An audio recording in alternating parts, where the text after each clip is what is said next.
nation that applied the teachings of Jesus was safe against communism. Is this working all right? Somebody turn it on. What? Gandhi used the teachings of Jesus. He took the Sermon on the Mount in one hand and the Bhagavad Gita in the other, and he liberated one-fifth the human race from the greatest empire that ever lived. France refused to grant independence to Indochina and has precipitated us into a very embarrassing situation where we seem in three-fourths of the way to be on the wrong side. Other nations that had much more communism in them applied some of the teachings of Jesus and were perfectly safe. Now, by teachings of Jesus, I mean that one half of his teachings, which was in his inaugural address at Nazareth: feed the poor and set folks free from prisons and so on. Gandhi applied that, and a disciple of his is applying it in India, getting folks to give their land away free to those impoverished ones, and they've given millions of acres. The communists do it by force, by killing something like 1 million landowners, and the Indians are trying to do it in the loving way.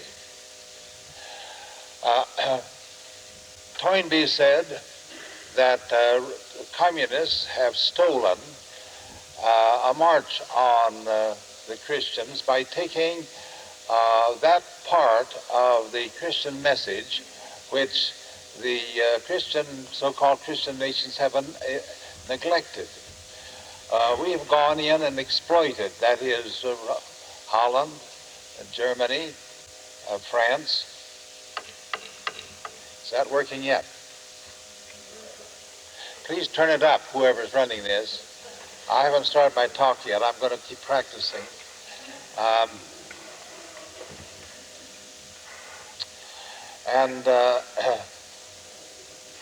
The result is there's no danger where you apply the fullness of Jesus' teachings. That is, there is a teaching of Jesus that, my ancestors back in New England were very pious. They wouldn't blacken their shoes on Sunday, but they just as soon blacken their neighbor's character on Monday. And while our missionaries were taking wonderful teachings of Jesus, they were being exploited in these lands. India had a wonderful industry. Calico came from Calcutta. The British refused to simply put all that out. They couldn't manufacture anything, and for 100 years they only could plow the soil with a stick and were kept in impoverishment. And now they're, after 100 years, they're starting out to try to catch up. And they looked with a great deal of jealousy at the United States, who were liberated in 1775 from Great Britain, the very year that General Cornwallis had surrendered to George Washington, was sent over to India, and he put these rules in, and they've been followed in India. I won't go into detail. It sounds like I'm a little bit critical of the colonization. England was the best, and they gave them a wonderful sense of freedom, of Parliament, I mean, and they've adopted the British Parliament, and many good things have come. However, what we found is the one sure thing, and that is power, is where they practice the wholeness of the spiritual life. The one thing which the Camp Farthest Out, as you know, is devoted to. You bring it into your business and your athletic field, into your hospitals. We believe in using it for healing and honest economic arrangements and everything. Well, we were looking all our journey to find a perfect example of that, and we found it in Japan. Now, that's going to be the story tonight. It is going to be something that really quite thrill you, because all you need to do is to catch this picture, and you've got the perfect pattern that, if applied everywhere, would save the world. As we were riding on the train from Tokyo to Hachiman, we were told that 9 years ago this would not have been a safe journey. Organized ruffians were coming in, breaking into all these trains and robbing them even by daylight. The police and the railway officers tried to intervene, but they were beaten up. Finally, the situation looked quite hopeless, and then someone said, there is a man up at Hachiman who is called by the strange title of the Voice by the Lake.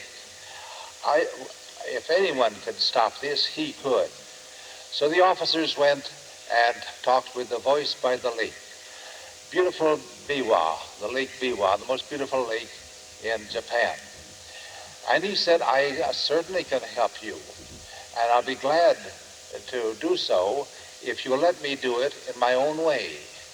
And and they asked him what he meant, that you don't bring in any police or use any force until I have tried my way. And they said, all right, they'd be willing. Do you know where these bandits come from? And they said, yes, they come from the Ita villages. The Ita villages was a caste of tanners and butchers that were somewhat despised by the rest of Japan. And do you know which is the worst of the gangs? And they said, yes, we know the worst gang. And well, look, can you give me some of the names? And they gave him the names. And so he went to a civic organization that he was head of in Hachiman and said that, asked them to prepare for him some sweet cakes. Now, sweet cakes are quite very popular in Japan and rather expensive. Then he sent some very nice, polite invitations to the leaders of this gang to come to his home Sunday afternoon. These gangsters knew it must be some plot to betray them, and yet they had received a polite invitation, and being a polite race, they sent their leader to politely decline. The Voice by the Lake and his wife were waiting that afternoon in their home expectantly, and then a loud knock on the door. They found this leader had come to politely decline. I wish you'd come in, said the Voice by the Lake. I have some troubles, some things I find it hard to solve, and I'd like to talk things over with you. Well, he hesitated and finally came in looking around to see if he was going to be kidnapped. And the Voice by the Lake went on to say, there's been some evil things getting into the police, and I'd like to talk with you about it. Well, now he was on their side. He was talking about the police. He said, and then there's some things that are bringing a disgrace upon our whole prefecture in regard to the train traffics. And I understand, he said, I can't handle it alone, and I understand that your people are unafraid and might be able to help.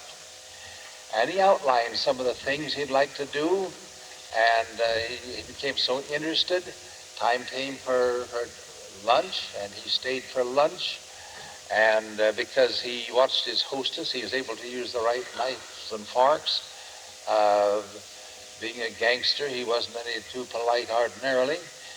And just as they were finishing, a great commotion came to the door, and a pounding on the door, and they went, and here were the rest of the gang. Their leader had been evidently betrayed, been gone for hours, maybe had been killed, and there they were with their heads wrapped in towels, ready to start a big fray. They were surprised to find their smiling comrade in the doorway, and he had told them to come in, that they'd found a friend. They came in rather hesitantly, and he had them sit down and talk with them, and it ended up, well, he said, it's been on my mind for years, a deep concern of mine, the way your villages have been discriminated against. I'm going to use all my efforts. I may even go to the Parliament to see that this discrimination is stopped. And he talked over all these details, and they said they would like to see more of him. The leader began to bring half a dozen or so every week. And he did this every week for something like 7 weeks. And he apologized. He said, the men that I bring here, when they come home, they're all changed men. I hope you'll pardon me coming so often. And they said they would see that all this banditry is stopped on this main line, but there's other lines where there's banditry, and they agreed to have 2 of their men ride on each train as guards. And this voice by the lake said he would secure for them armbands and accredited titles as guards. And so all that banditry came to an end, and the whole nation wanted to show some appreciation. And so the chairman of the Parliament arranged to have a great meeting in these villages, and knowing that the whole Japan was coming to honor them, for the first time they really got busy and cleaned up their streets, cleaned up the whole city. They had to use the great high school auditorium. The vice president, I believe it was, of the Parliament came and he gave the address, and the voice by the lake gave the closing address, and they were honored as the folks who'd stopped all this condition. Then the greatest newspaper of 5 million circulation in Tokyo granted this voice by the lake the honor, the medal for being the most valuable citizen in Japan. Well, it so happened that he was the one we were going to see. And when we arrived at Omahachiman, we went to his home. You have to take off your shoes and slip into slippers. It keeps the floors all clean, but one reason it saves the housewife a lot of work, but incidentally, they sit on the floor mostly. And here is a man who could have been a millionaire, but he had me room with him in his own room, although I like to light my light in the morning, 4 o'clock, and he said that wouldn't bother him any. And we had a wonderful time there.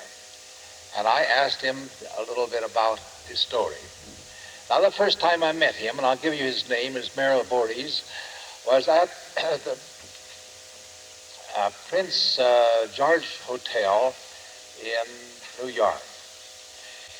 He had asked me to take breakfast with him and the newly elected president of the International Christian University that was to be erected in Japan, for which he, Mr. Voorhees, was to be the architect. So we took breakfast together and had prayer. And I told Mr. Voorhees that I was having meetings there at Norman Vincent Peale's church, and asked him to come that evening. And as a matter of fact, I asked him to come on the platform. He said, no. He wasn't going to take any of my time. But when he came in, he noticed the hymn book, and he pointed out a hymn in it that he had written, the words and the music. And I said, see here, you're a poet, you're a composer, you're an architect, you're a missionary. Why, you're as versatile as Albert Schweitzer. Oh, he said, but Albert Schweitzer was a famous man, and I'm just nothing. Well, he refused to come out on the platform, but he'd be willing to play the accompaniment for this song of his, and I told him we were going to sing it. And so there he was, a pianist, a poet, a composer, an architect, a missionary.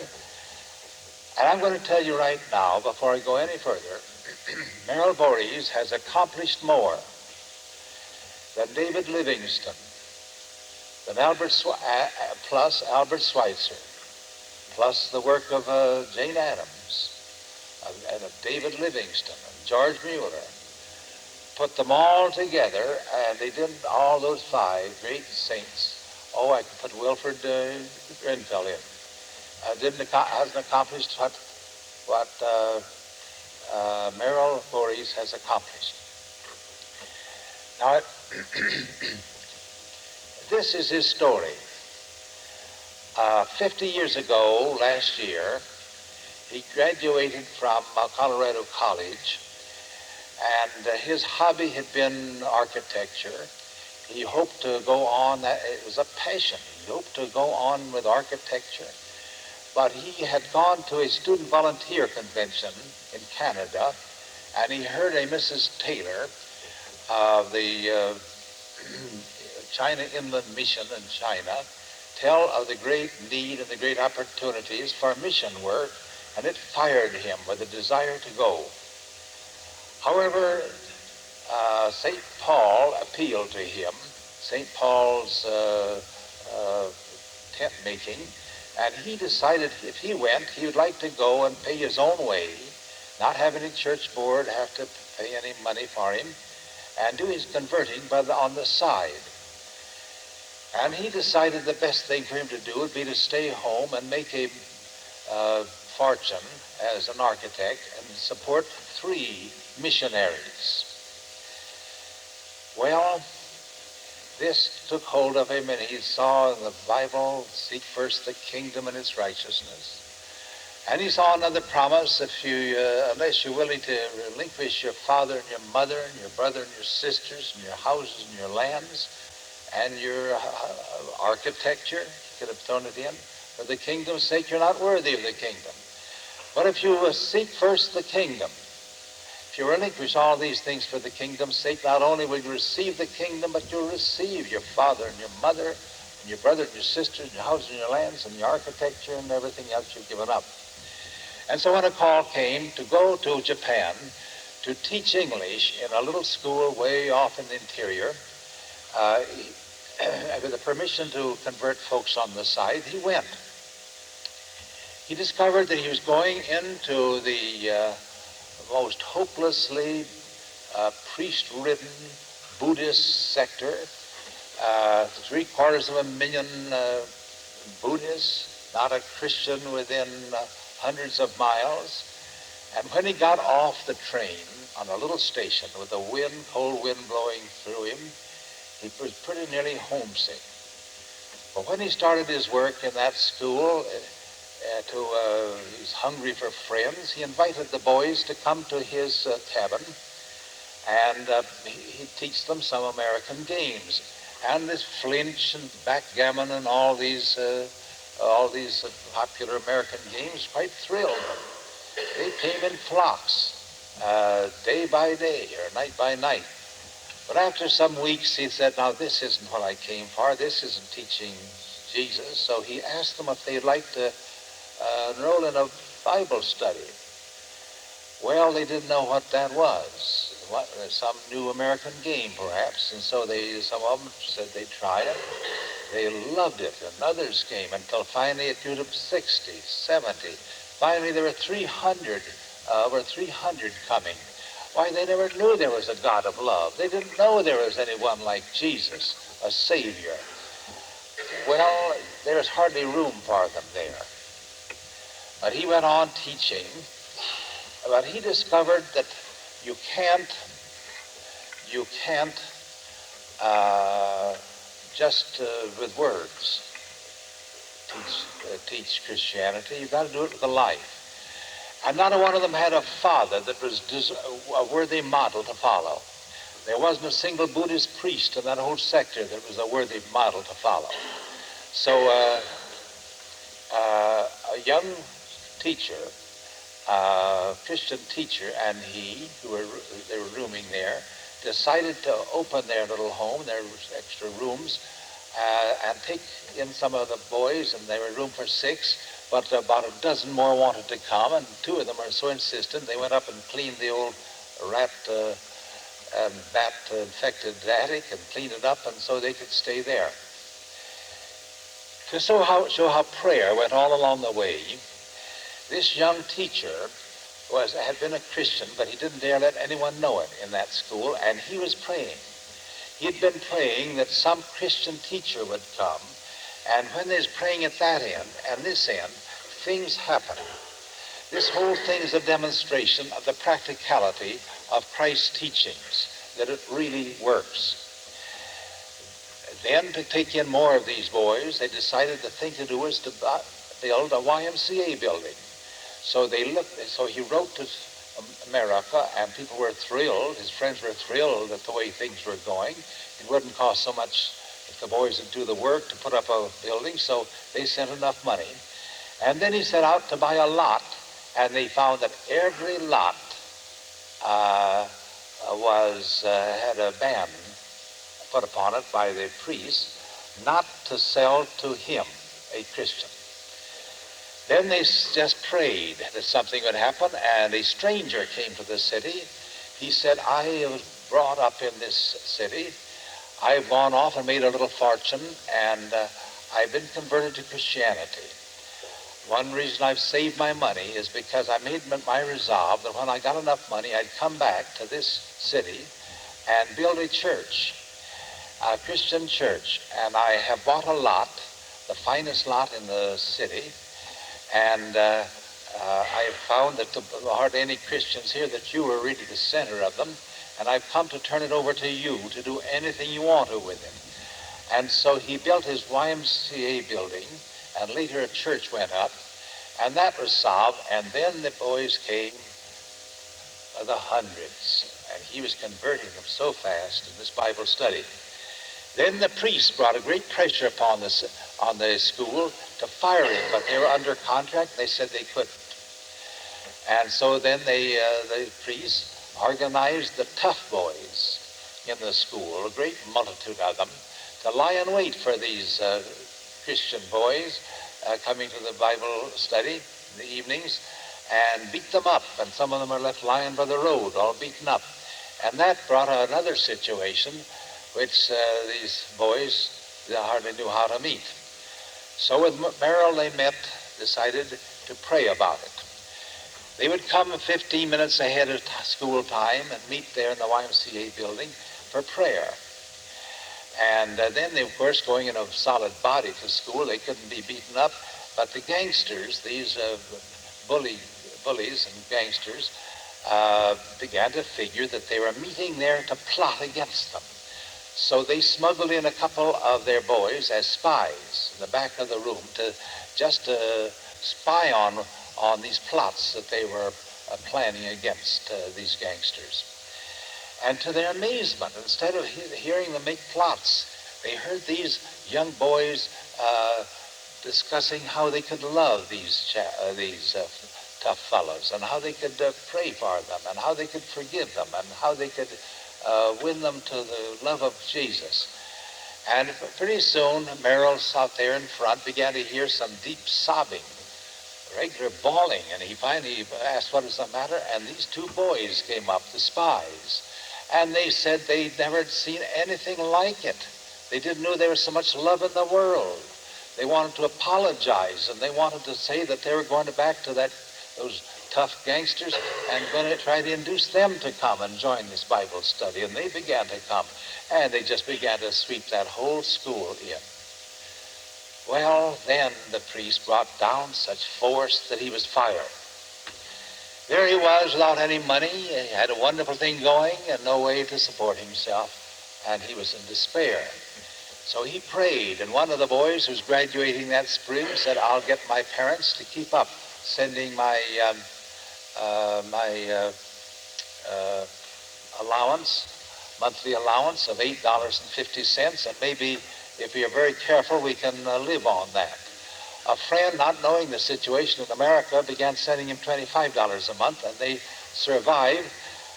But then he began to look around, and it dawned on him that the missionaries in China were being robbed in the building of their mission plans by the contractors and the architects. And he went to these missionaries, and they were delighted to find they had an architect there. And he began to build, be the architect for all their buildings. And he not only supported himself far better than before and this work, but he's in such demand that presently big companies wanted him. And it just grew like that till finally he had to have 25 architects working under him, and opened offices in Taiping and Manchuria and all over Japan. And he began with that money to put on a regular full program, building everything they wanted to build. Well, here it was. He'd relinquished his architecture, and it came back. An insurance company wanted him to put up a great insurance building, a $2 million building. And he said, I'll be glad to make the plans, but you'll have to do things in my way. Well, what do you mean? We believe that the laboring man is entitled to as much rights as the managers, and we don't want any laboring man to work more than 8 hours a day, 6 days a week with Sunday off. But you know what you're asking us, the executive said. The next block, they're putting up a bank building. They're working 10 hours a day, 7 days a week. Do you realize the interest we're going to lose on $2 million? And Mayor Voorhees said, I know, but that's my requirements. There are other architects, and he turned around, picked up his hat, started off, and they said, just wait a minute, come back. There's something about the way you do these things and your plans, I will try it. That building went up before the other building. Didn't cost as much. The president and all the executives had him build all their fine houses, all the branch offices, and wonderful things began to happen. The people he had to send to America for many purchases, and finally someone said, why don't you go into the sales business? And he said, no, he didn't intend to, and then the scoffers began. You go into the field of business, and you'll find your Christian principles do not work. Well, that challenge, he decided to go in the sales business. And he began to sell something, became the agent for the mentholatum.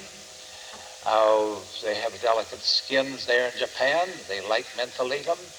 And after a while, Mr. Hyde, whose daughter, by the way, has come to Camps Farthest Out, Mr. Hyde of Wichita, Kansas, the inventor of mentholatum, suggested that he put up a plant there and manufacture it right there, which he did. When we went there, this is what we discovered. We discovered that there had been the great, the killer number one in Japan was TB. When anyone got TB, they just gave up. The family put them in a back room, not feed them very much, not much fresh air, and they died. They considered it like leprosy. It was something like a disgrace. He built the first TB hospital. He supports the 6 doctors and the 50 nurses. It became a model for the other hospitals. Roland Brown gave an address there. Every morning they meet for prayers and a spiritual meeting, and the loudspeaker carries it to all the rooms, and we had a wonderful audience there. Wonderful spirit. He built 3 schools, the finest school system in the world. They only have 9 pupils to a teacher because his wife, who's a world expert on teaching, said she never knew of any mother had more than 9 children. And I address the 50 teachers. They meet for prayer every morning. They're all Christians. And we saw those happy little children running around. They do their own cleaning up, and they even get their noon luncheon, their little luncheon they get themselves. And we found that wonderful school system. They have 7 full-time preachers that he supports.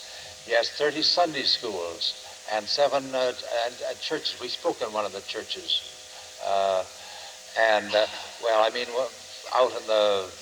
Out in the backwoods. But we gave a series right there in these churches, right there in the city, before packed audiences.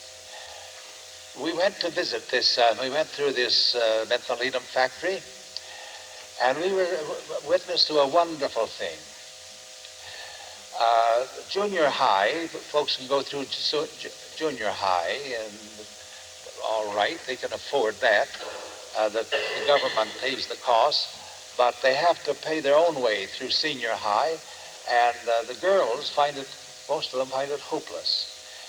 So he takes 120 girls who graduated from junior high, has them work for 5 years in the mentholatum factory.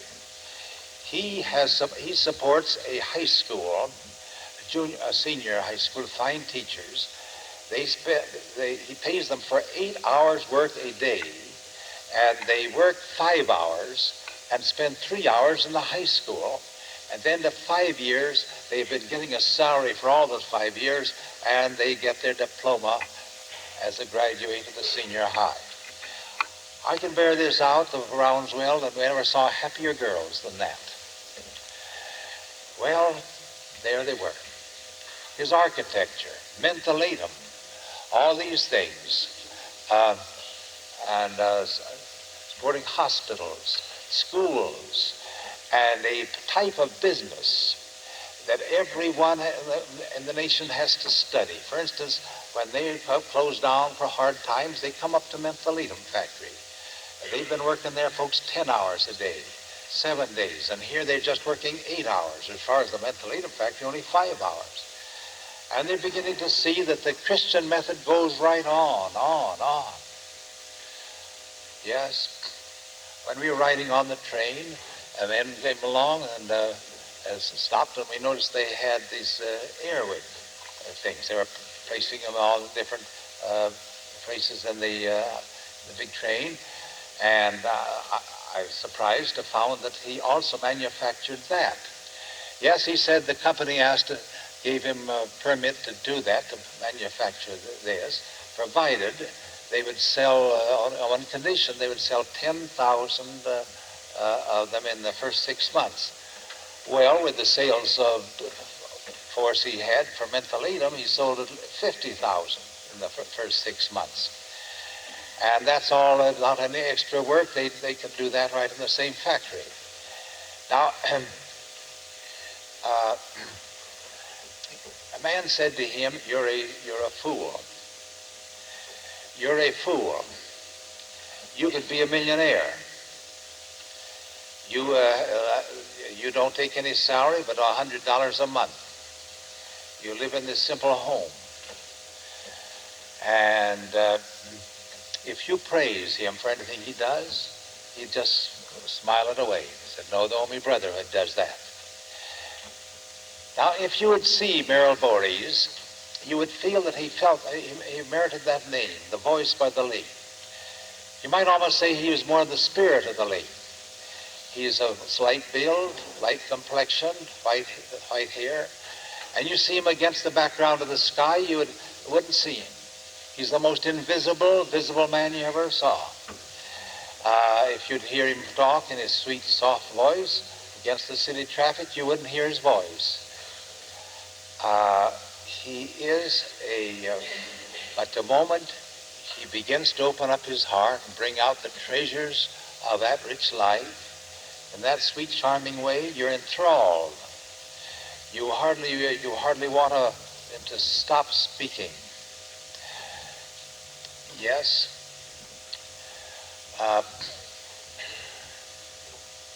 There seemed to be no limit to what he was able to do. And so, instead of staying home and being an architect and supporting 3 missionaries, he's over in Japan as an architect, and he's supporting 300 missionaries. Every one of his workers is a missionary.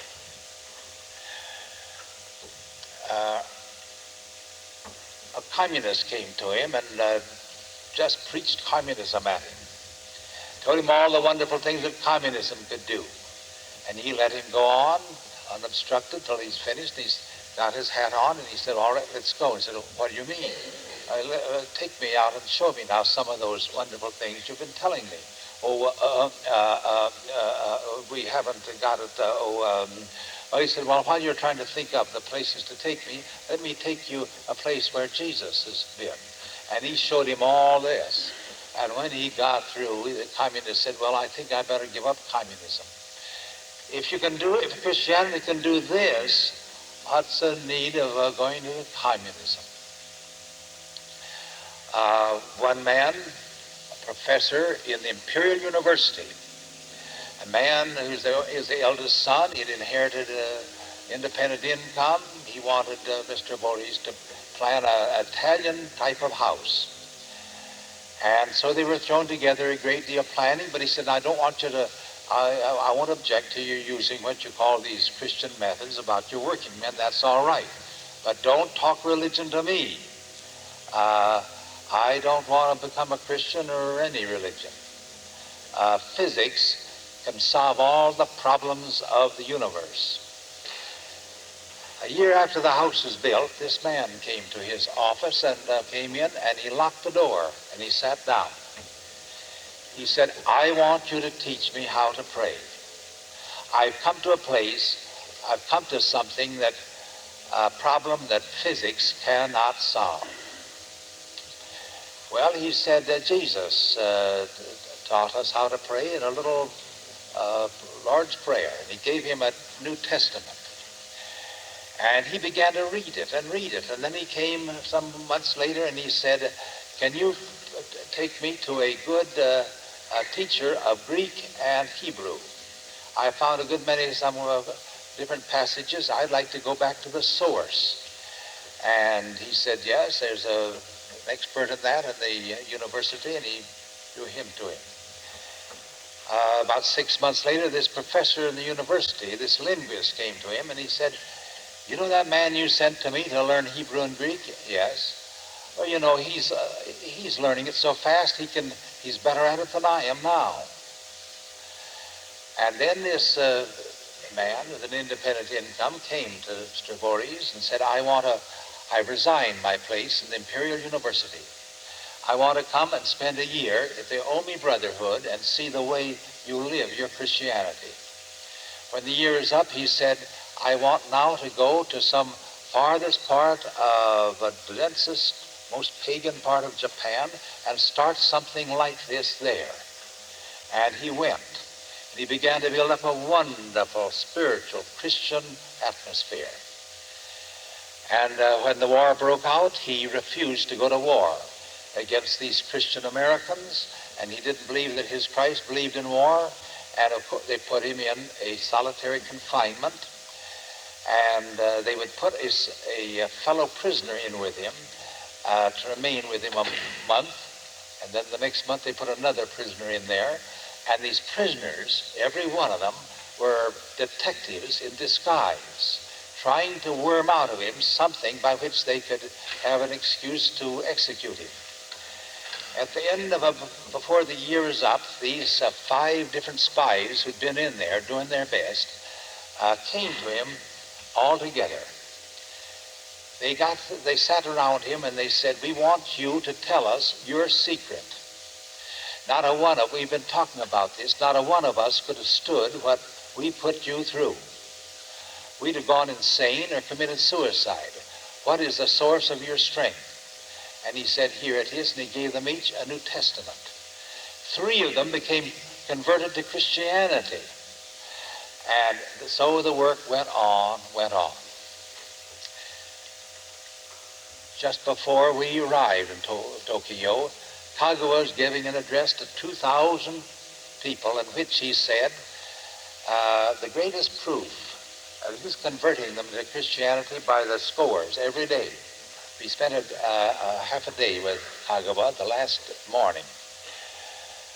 He said the best proof is the way the communities that have become Christian have improved. The finest community in Japan, if there's that Omi Hachiman. There hasn't been one murder in the last 50 years. During the poor period that Mariboris has been there, there's never been a murder in that whole area.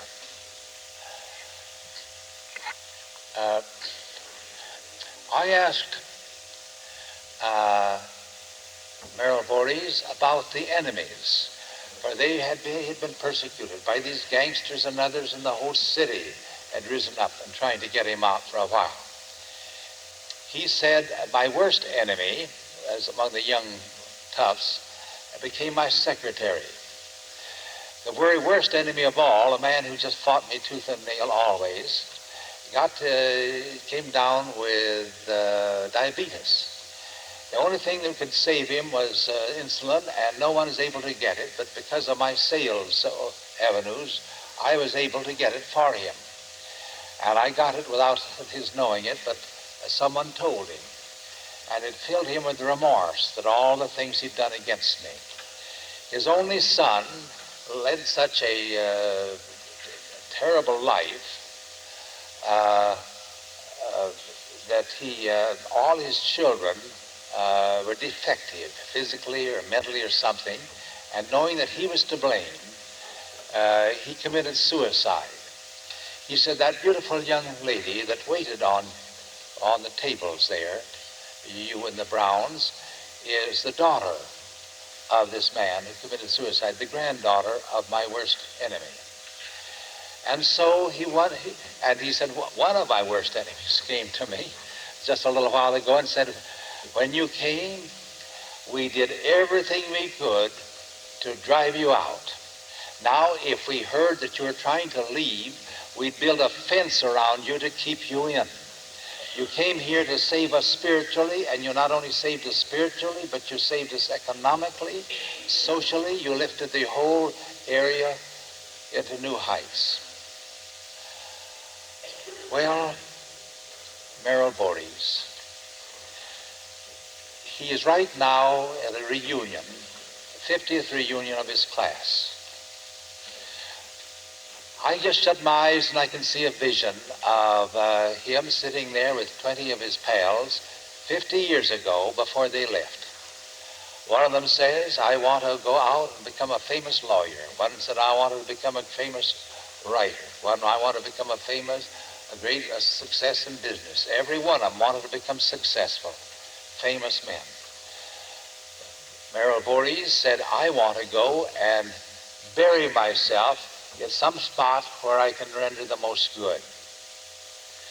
Today, as they gather around that reunion, the only one that's going to be known all over the world, all through all time, is Merrill Voorhees. You can't hide a lighted torch under a haystack. The way to find your fame is to go and lose yourself for God.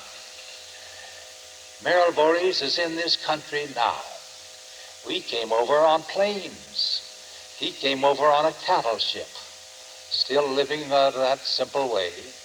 But he came to a camp we had on the coast. I told this story, and then to surprise everybody, I said this man is sitting back there in one of the back seats. Oh, naturally, they all clamored for him to speak the next night. And he said, I have found that the greatest things often come from our worst defeats. As you go back there in his life, you'll find when he was kicked out of the school, architecture came in, defeat Everything just picked him upward. But he said, I'll tell you an instant of it. The royal coach, or the royal Cadillac from the Emperor's Palace came to get me because they said the prince, the crown prince and his brother, the only children of the emperor, want to see you. They want you to come and tell them about Omi Hachiman. They've become so interested in it.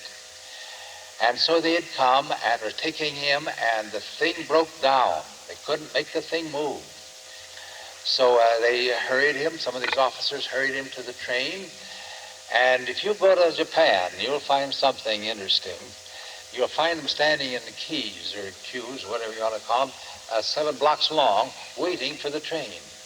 They pack in, not only the first ones get seats, the others stand just packed like sardines. You can't fall down if you tried. That's in the coaches. We rode in a special car when we came up to Omi Hachiman. But there's nothing but these coaches, and they hurried, and they found it was all packed. They hurried along, and they came to a window. They could see a little space. They opened the window, they shoved him in. And it was filled with soldiers returning from China, victorious, Japanese, ready to conquer the world. But when the bomb dropped, they had, and the emperor surrendered, they had to come back. It so happened that they are coming back bitter. And the officer got up on a seat. He saw this American in there, a white-faced American. He knew he couldn't talk, he couldn't understand him, so he got up and made a communist speech. He said, folks, it's time for us to join communism. The world's crashing out from under us. All the world's been wrong and all that, and he began to just jump on every established thing. And when he finished, Merrill Voorhees got up on a seat. And in perfect Japanese, he began to confute everything the other had said. And the Japanese officer just concealed himself, scared to death. He didn't know there's anyone that was catching this on another side. And this was under American rule now. Perhaps he'd be hung or something. He made that speech. When he finished, they just huzzahed and hurrayed him. And if that thing hadn't broken down, he wouldn't have been on that train. When he reached the Crown Prince's home, and they have a little private home, even the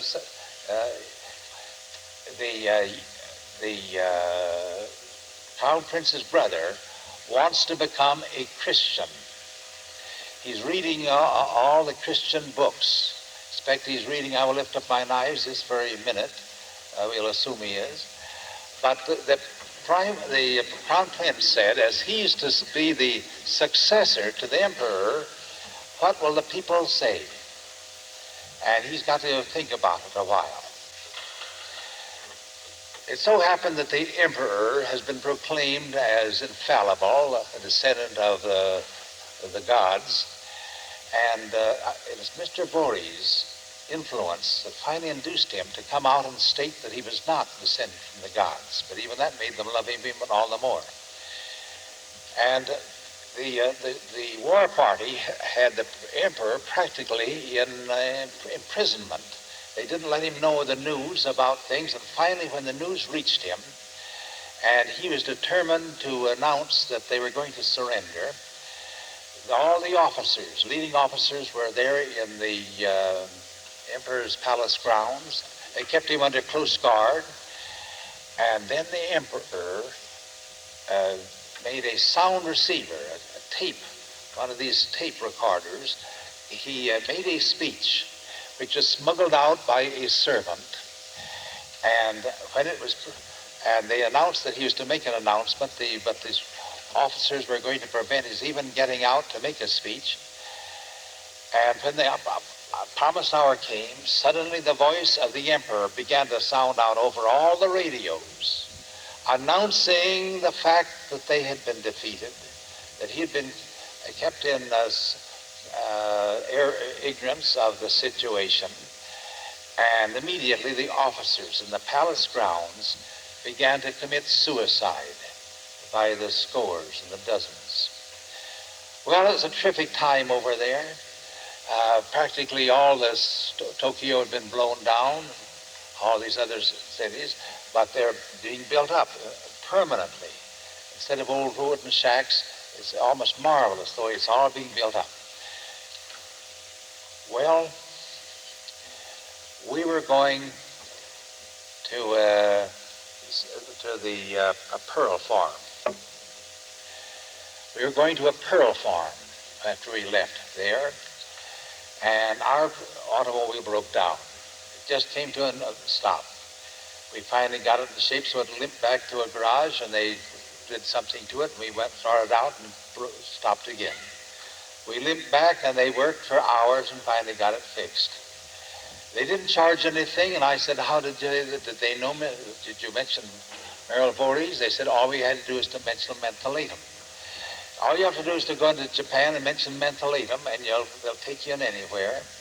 Our Voorhees, our Omi Brotherhood. There's a place they know that is God-directed, a place they can trust.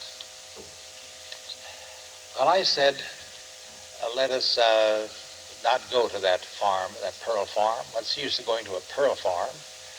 And Marcia probably wants to see it. There's some crazy jewelry stuff. What do we men folks want to see jewelry for?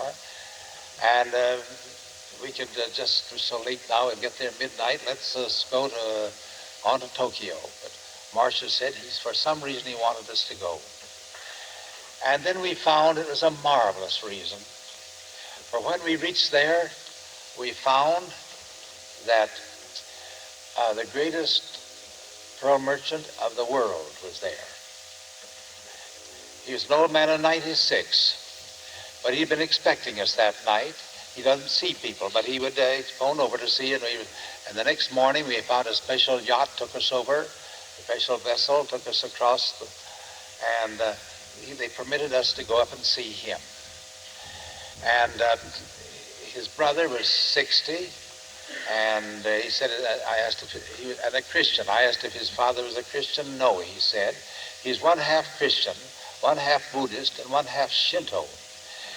So when we visited with him, and he's very few people did he ever visit with, and we wondered why he gave such time to us. It was because we were friends of Merrill Voorhees, the most saintly man in Japan.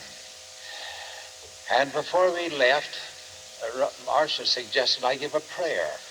So I did, and this dear old pearl merchant seemed very pleased. And when I came back and we told his son that we had prayed with him, his son was just delighted and overjoyed.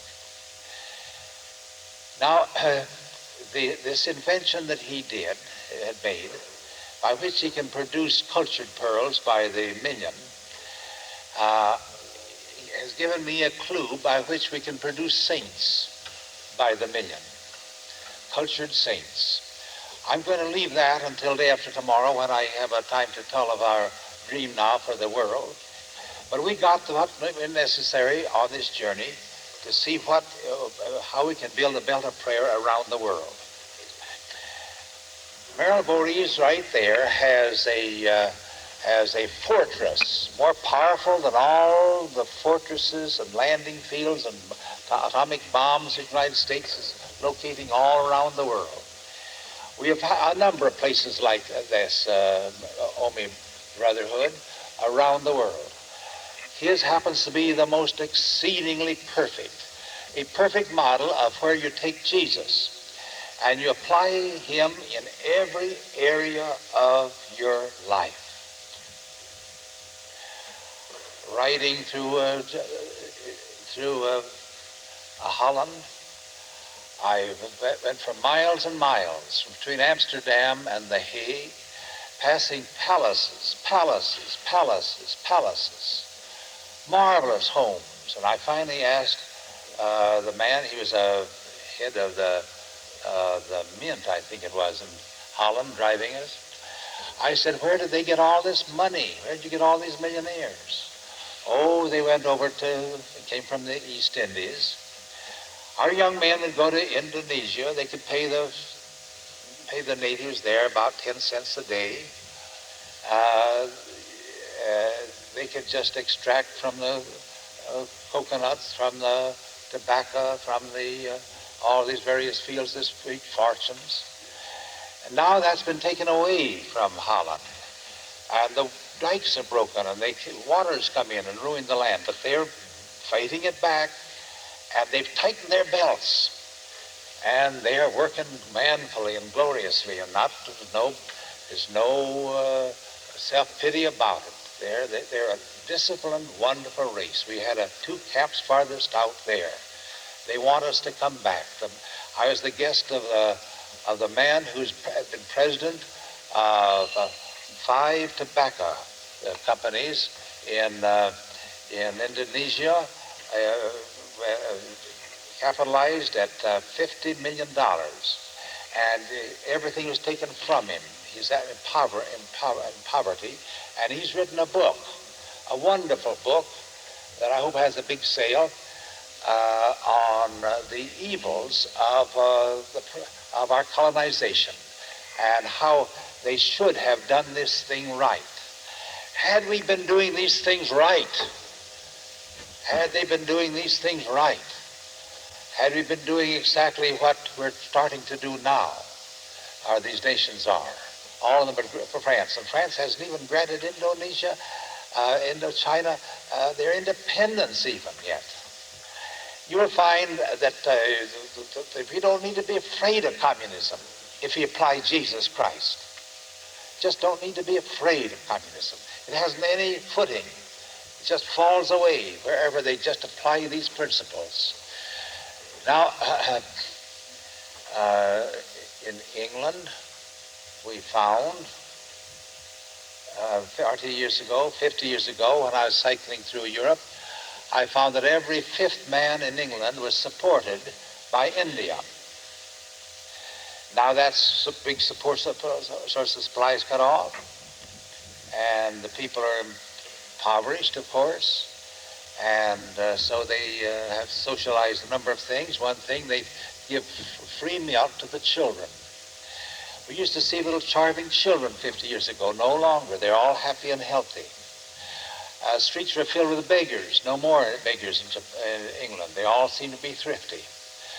I have found that when we seem to think things are against us and we have to be thrown back on our own resources, we're better off. Well, I have time to gather this data together, but I'm writing a book, putting it in the form of a book with wonderful illustrations taken from master photographer Roland Brown. The World at Prayer is growing into something marvelous, a book that will have the secret for the solving of the world's problems. But you'll find the vital thing is things like this, oh my brotherhood. And now I'll just close, and here's Merrill Voorhees. He'll be here until in this country till next December. We may find where he's going to be. Our office will. Some of you may want to get a packed church somewhere and have him come down and tell his story. But at any rate, I'm getting this speech I gave here, I'm going to get out in a little booklet called The Voice by the Lake. That'll be out in, I suppose, a couple of months. A little 25-cent booklet that will in itself be a sample and inspiration of what can be done. Now, at the Camps Farthest Out, we're trying to do that. I was called a very impractical person. In fact, when I'm married, my mother said to my wife, "You must be a little careful about Glenn because he may buy a lot of books before he can afford it and all that sort of thing." Well, we didn't buy any car until we got to be 40. We were very sensible. We didn't do things in a silly way. But now we have a little company of 20 employees. And the world thought that, no, you can't make religious books or a drug on the market. You can't make any profit out of that. But we have happiest employees, just like over there in that mentholatum factory. In fact, I had offered for a while there that if anyone had a nervous breakdown or something and wanted to get healed, come to McAllister Park Publishing Company, and I'd pay them $50 a month, and they could work 2 hours a day if they wanted to, or no time. Just come, just to be there in the company. They get healed. Let me tell you how it began. A woman came to me and she said, I have an old classmate of mine she's in the insane asylum, but I think she could be cured, and I'm going to take her to my home next fall and wonder if somebody get her a job. I said, well, I'll give her a job in my company next October, $25 a month for just to come and sit there if she wants to. Well, she came and do about 2 hours work, and then she never came till noon, and she never said anything to anybody. She had been trained as an expert stenographer, but don't let her do any stenography. If she makes mistakes, she will go crazy. So we just had her sort out cards and things. And finally one day I showed her something I had typed in which every other word had to be corrected and changed. My typing was so poor. And I said, we send this over to the printer. Would you mind copying that? I would just as soon you make as many mistakes. Well, she can do better than that. Well, after a while they said, when do you get up in the morning? I don't get up, she said, until 12, and I eat my lunch. Why don't you bring your lunch, your breakfast here and eat it with our lunch? So she did, but she didn't say anything. But after a while she began to thaw out. After a while she began to be an expert. The salary went right up till she was up for the rest. She began to be the life of the party. She began to write stories. And now she's the curator of a museum out west, completely healed. But our first manager is a man who'd been in penitentiary, and he couldn't get out unless somebody gave him a job. So I gave him a job. And then when he got established so that he'd go back to his other work, my new manager said, don't bring in any more people like that, because when any of us, when they ask us where you're working, you'll say for the Mac Publishing Company, and they'll say, well, what insane asylum or what penitentiary did you get out of? And we give them 2 months, 2 weeks vacation at full pay, and if they want to go to a camp farthest out, we give them a 3rd week at full pay and pay the expenses of the camp besides. For we find that it's money in the bank to have them getting such attunement as they get at the camps. And then we give them big bonuses at the end of the year, and everybody's happy, and our company is a real success. However, we don't make any income any more than Mr. Voorhees does. I don't take any salary any more than he did. Don't take any salary. But we have found that we can apply this in the field of business. I applied it in the athletic field, in the classroom, and we're trying in a way, and you folks going back to your business, we talk with you afterwards, and we find our CFOers are spreading this almost like they are of the Omi Brotherhood.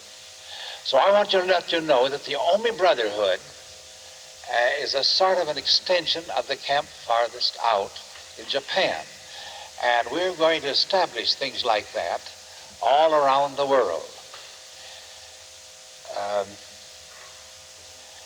Now we're going to close with a prayer. And Roland Brown, I expect I forgot some things about the Omi Brotherhood, didn't I? Was there anything especially I should have brought out?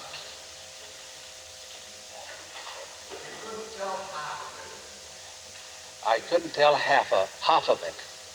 Well, now we'll bow in prayer. Our Heavenly Father, we want to thank you for these spiritual spots, these little kingdom of God areas all around the world. One of those I didn't mention was Lucy Clark's the school over there, that lovely school, lovely spirit, where she is one of the presiding angels. And we found some real saints up there in some of those ashrams in India, and down there in Philippines, and certainly in Formosa. And we've got a marvelous spiritual movement, a regular Kingdom of God movement springing all over England. Now, Father, we just want to say that this night, I've just taken a moment to survey some of the things we saw, climaxing it with perhaps the most vital one of them all.